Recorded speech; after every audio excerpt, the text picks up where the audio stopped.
Hey, what's up, good people? Today I'm going to show you how you could actually buy cash safely.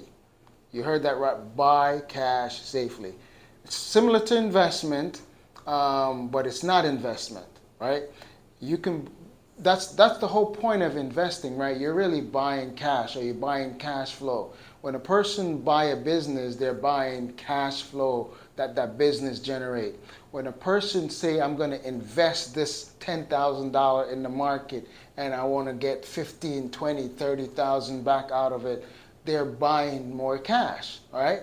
So I'm going to show you how we can use that same mentality, that same concept, and we can buy cash safely. We're not doing investment, we're doing something that's without risk, okay? Safely, all right? So this example I want to show you is a whole life policy, whole life insurance policy with a 30-year-old that's going to fund their policy, because you got to fund the policy with $10,000 per year for 30 years. And after 30 years, she's done paying premium. So before I even dive into how that's going to work, one thing I want to explain to you about life insurance contract. They are it's aleatory in nature, aleatory. Make sure I spell that right. I believe that's how you spell it, aleatory in nature. What does that mean? That means that there is not an equal exchange in value. You can look up the word, that's what it means. So life insurance contracts are aleatory in nature, by nature. They don't have an equal exchange in value. What does that mean? That means a great thing for you. That means you will get a lot more. Always, always, I'm telling you this. This is how it works.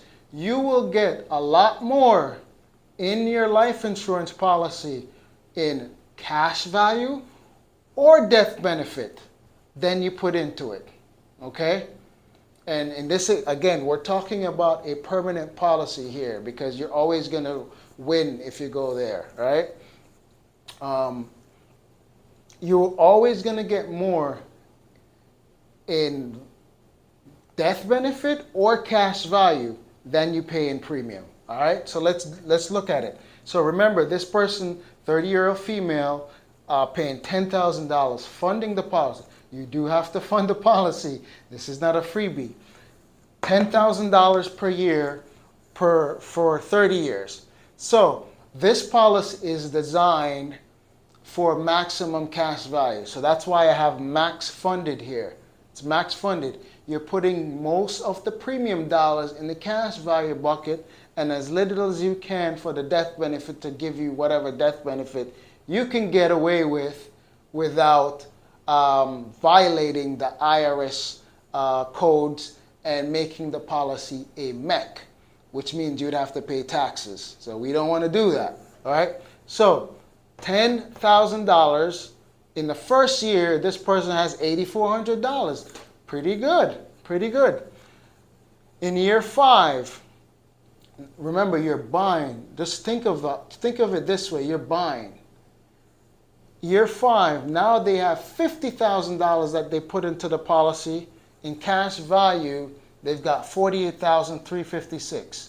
In death benefit, $577,748. So, if that person dies, the insured dies, the beneficiary will get $577,748. So a lot of people, naysayers who talk about life insurance, will say, hey, I put 50, they don't understand. I put 50,000, I only have 48,000 in cash value. Again, they're still not getting it. It's not an investment, so you can't compare it to the stock market. I can do much better in the market. No, you cannot do much better in the market, because the market don't give you over $500,000 if you die. If you're the insured and you die, it doesn't give you that. Even though you pay 50, the market is not going to give you 10 times what you put into it when you die. So don't forget that part. It's different from investment. It comes with a death benefit. It's life insurance. So there's a protection there that's going to give you a lot more than you put in death benefit. Okay? So that's that. So now your cash value is here. Your death benefit is over there, right? Aleatory. 50,000. That's not an equal exchange in value. 50,000, they're going to give you over that. 100,000. Now 10 years into the policy, you have 110. So now you've surpassed what you fund the policy in. You're in a great position, right? It's all gravy from here. You put 100,000 into the policy. The policy has 110 in cash value. For you to leverage, you bought this, right? You bought it with your money. Now you can leverage, which you could have done up here too, but you could leverage this 110 to buy real estate, buy a business. Let's say you wanted to buy a laundromat. The laundromat is $500,000. Take $100,000 from here and do seller financing, right? Take $100,000 from your life insurance to make the deal work, and do seller financing for the balance. Seller will do that, and your cash flow could pay back the seller and the life insurance. And you rinse and repeat, you could do that again. So you can leverage the money. You're buying cash that you can use to leverage, buying cash that you can pass on to your heirs. Year 20, 200,000 in. Now we got 284. We're doing well.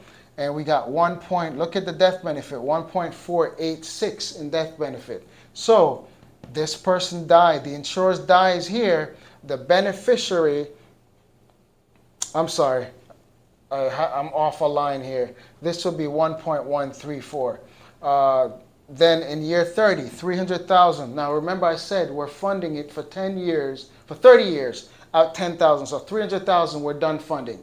So this person is not going to fund the policy anymore. They have 579 in cash value and 1.486 in death benefit, right? In year 40, I still have 300,000 because, as I just said, it's not funding anymore. So what we did was we executed reduce paid up. So after that, we're paying no more premium. We're using our cash value to buy whatever life insurance that's with one single payment that's going to buy us, and then we're done. It's going to be smooth sailing. We're done paying premium from there. So it's still $300,000 that we put in. We didn't put in any more. Year 50, we still put in 300,000. Now we got 1.4 in cash value. We bought 1.4 in cash value with $300,000. We bought $1.4 million in cash value with $300,000. We bought 1.966 death benefit with $300,000. Who wouldn't take that deal? I paid $300,000. I can use the cash value that $300,000 bought me to make more money, do any other investment.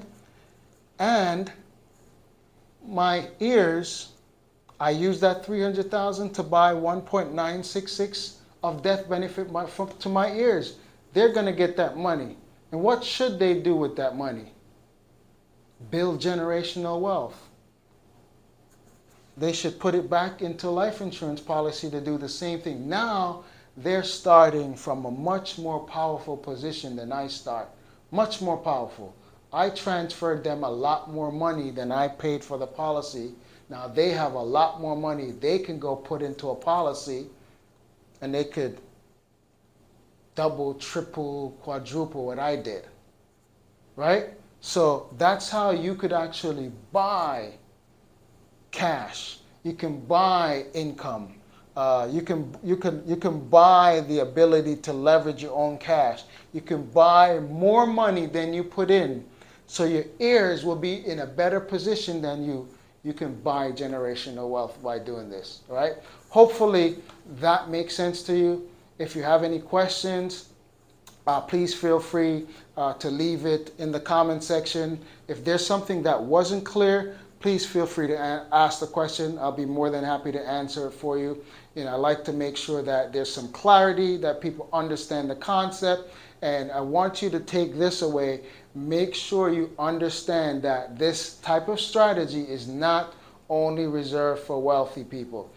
It could work with less money. If you couldn't afford $10,000 per year, it could be $5,000, right? You have a solid job, a 9-to-5 person, you can do this. It could be $5,000, and over the long run, that thing is gonna grow for you.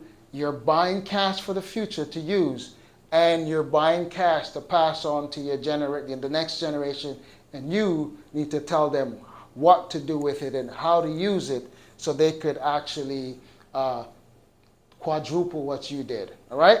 So again, hopefully it makes sense.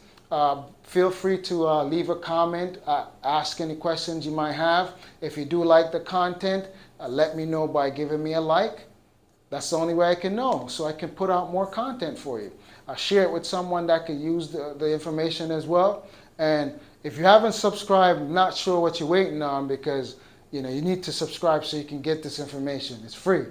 And hit the notification bell so the next time that I drop a video, you're one of the first to be notified. Now, before I do leave, I want to leave you with one thing.